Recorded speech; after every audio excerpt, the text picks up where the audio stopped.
जनरलीच आमची टीम एक खूप छान फिल्टर कॉफी तुमच्यासाठी घेऊन येणार आहे. मी एका वेगळ्याच नाटकाचा प्रयोग बघायला गेलेले असताना तिथे महेश दादा मला भेटले आणि म्हणाले, की "तू नाटक करणार आहेस का?" कलाकार म्हणून अ, छान तासली जाते असं असं म्हणेन मी. नमस्कार, मी नितीन मोरे. लेट्स अप मराठीमध्ये तुमच्या सगळ्यांचं स्वागत करतोय. मराठी रंगभूमी खरंच खूप चांगल्या पद्धतीने प्रेक्षकांपर्यंत पोहोचत आहे. प्रेक्षक रंगभूमीवर खरंच खूप चांगल्या पद्धतीने प्रेम करत आहेत. चित्रपटांवर तर प्रेम करतच आहेत, पण रंगभूमीला सुद्धा मराठी प्रेक्षकांनी डोक्यावर उचललं आहे. आणि या सगळ्या वर्दळीमध्ये एक गोड नाटक आपल्या भेटीला येणार आहे, फिल्टर कॉफी. मी तर बोलेन की आजपासून 1 महिना बाकी आहे फक्त. एका महिन्यानंतर रंगभूमीवर येणार आहे आणि त्याच फिल्टर कॉपीमधली एक गोड अभिनेत्री माझ्यासोबत आहे. माझ्यासोबत उर्मिला कानेटकर आहे. सगळ्यांना ते खरंच खूप गोड दिसत आहे. पहिली जी कलाकृती असते ना, मग आपलं पहिलं सिनेमा असेल, पहिलं नाटक असेल, पहिली वेब सिरीज असेल, ह्या सगळ्या गोष्टींना खरंच खूप जवळच्या सुद्धा असतात, तेवढाच प्रेशर देणाऱ्या सुद्धा असतात, कारण का पहिलंच कलाकृती असते. काय सांगाल एकंदरीत त्या कलाकृतीबद्दल सुद्धा? आणि प्रेस कॉन्फरन्समध्ये तर आपण बोललोच आहोत, पण महेश सर आहेत, तो महेश सरचा एक ओरा आणि एक दबदबा वेगळा असतो. काय सांगाल एकंदरीत त्याबद्दल? आय फील व्हेरी लकी की माझं पहिलं नाटक मी महेश मांजरेकरांबरोबर करते आहे. त्यांनी लिहिलंय सुद्धा, दिग्दर्शित सुद्धा ते स्वतः करतात आणि प्रोड्यूस सुद्धा करतात. मी अ, गेले अनेक महिने चांगलं नाटक करावं अ, असं म्हणत होते, शोधत होते. काही नाटकं ऐकली सुद्धा, पण नाही मजा आली. पण अचानक मी एका वेगळ्याच नाटकाचा प्रयोग बघायला गेलेले असताना तिथे महेश दादा मला भेटले आणि म्हणाले, की "तू नाटक करणार आहेस का?" मी म्हटलं, "हो, मला करायचं नाटक." आणि मग मी त्यांना जाऊन भेटले. त्यांनी ऐकवलं आणि it all just started rolling.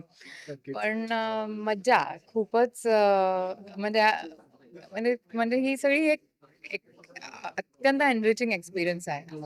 बरं, तर जेव्हा एखाद्या चित्रपटाचं वाचन होतं, त्याच्यानंतर चित्रपटाचे वर्कशॉप सुद्धा असतात, पण ती पूर्ण कन्सेप्ट वेगळी असते. आणि नाटकाचं वाचन आणि नाटकाची रंगीत तालीम जेव्हा स्टेजवर होते ना, तेव्हा खूप जास्त प्रेशर येतं. मग तो नवखा कलाकार जरी असला किंवा मुरळलेला जरी कलाकार असला. किती जवळचं आहे रंगभूमी उर्मिला कानेटकरसाठी?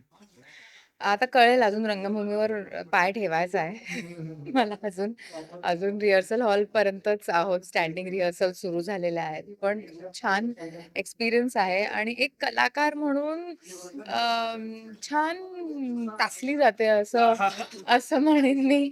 आणि उत्सुक आहे.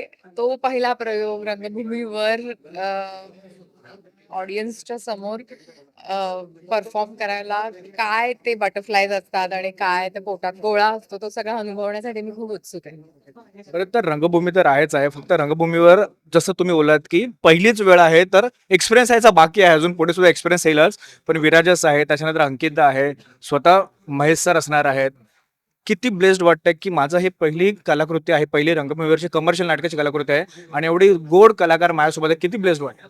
अप्रतिम कास्ट आहे आणि अप्रतिम कलाकारांबरोबर माझं पहिलं नाटक मी करते. त्या बाबतीत मला त्याबद्दल मला खूप छान वाटतंय, कारण की विराजस हा एक अप्रतिम ऍक्टर आहे.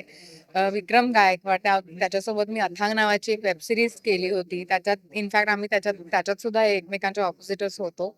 आणि Ankita Ankita is a surprise package, आता महेश सर म्हणाले त्याप्रमाणे. आणि इवन कुणाल मेश्राम, त्याला तर आपण पाहिलंच आहे सगळ्यांनी आणि ही सुपर. सो एक छान भट्टी जमणार आहे, जमते आहे असं वाटतंय. खरं तर चाय लव्हर अभिनेत्री फिल्टर कॉफीमध्ये काम करत आहे. तर चाय लव्हर अभिनेत्रीला मला विचारायला आवडेल, की तिच्या आयुष्यामधली अशी कोणती व्यक्ती जिच्यासोबत चाय तर शेअर करायला आवडेल, पण फिल्टर कॉफी बसून सुद्धा जरा गप्पा मारायला आवडेल. कोणत्या अभिनेत्री? मला एक तर खूप लकी वाटतंय, की मी फिल्टर कॉफी ही महेश मांजरेकरांबरोबर शेअर करते. त्यामुळे सॉलिड आहे. आणि जनरलीच आमची टीम एक खूप छान फिल्टर कॉफी तुमच्यासाठी घेऊन येणार आहे. सो दॅट्स एक पर्वणी तुमच्यासाठी सुद्धा आणि आमच्यासाठी सुद्धा. नाही, खरंच खूप भारी वाटतं. तुर्तास मी ते थांबतो. महिनाभरानंतर आपण पुन्हा भेटणारच आहोत 6 एप्रिलला. तेव्हा तर खरंच खूप गोष्टी रंगतील. त्याच्यानंतर सुद्धा रंगतील. तोपर्यंत धन्यवाद आमच्यासोबत गप्पा मारल्याबद्दल आणि तुमच्यासोबत तुमच्या संपूर्ण टीमला all the very best. Thank you so much.